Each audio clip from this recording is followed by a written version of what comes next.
There are some classic trials that we learned from years and years after the first results were published. One of those, I think, clearly is the BARI 2D trial. Bittner et al. Are reporting in the August 18th issue of JACC a post hoc analysis from the bypass angioplasty revascularization investigation to diabetes trial. And I am with one of the co-authors of that paper, Michael E. Farkouh, MD, who is from the Peter Munk Cardiac Center and the director of the Heart and Stroke Lewar Center at the University of Toronto in Canada. Let's first start with BARI 2D. Just summarize, remind us BARI 2D.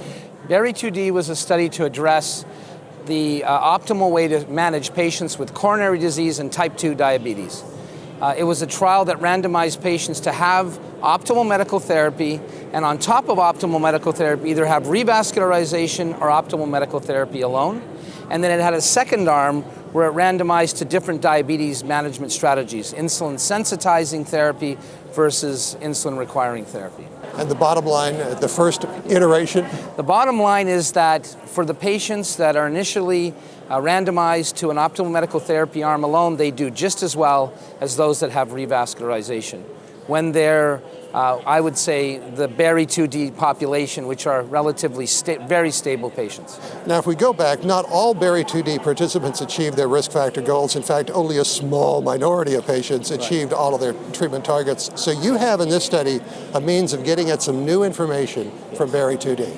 Yes. So what we did was we looked at how many of the patients had risk factor control optimization of specific 6 risk factors, which included diastolic and systolic blood pressure, non-HDL cholesterol, which is really a marker of LDL cholesterol, triglycerides, smoking status, non-smoking, and control of blood sugar.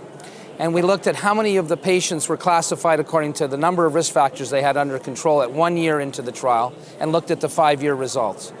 And what we found was something very important, that those patients that achieved only 0 to 2 risk factors under control had a doubling of their mortality and their overall MACE rates of death, MI, and stroke compared to those that had their risk factors under control, all 6 risk factors. And there was a graded response. So for every category you went up in risk factor control, you enjoyed a greater benefit. This is confirmatory from clinical trials of secondary prevention. These therapies are well prescribed and well documented to have benefit, but to show this in a trial independent of revascularization is extremely important, because that came out as one of the main messages of the BARI 2D trial, that we have to optimize medical therapy. Well, in an accompanying editorial, David Merritt and William Bowden, they write, "This is an important report because it has been assumed that OMT in recent stable ischemic heart disease strategy trials reduced clinical events, assumed because there was no comparison groups that did not receive OMT, Right. But until now, the evidence to support this assumption has been lacking." That's right. That's why this trial is important. I think so. And I think, we spend so much time talking about what stent to use and whether to do standard bypass, and we often ignore the risk factors and how important this is. And this just brings it home. There was no difference in the revascularization strategies, and there was a 50% reduction in mortality in the patients who adhered to the best therapies. And remember, that's not only dependent on the patients, it's also dependent on the physicians prescribing the right dosing of medication. And then following up to make sure that they are adherent.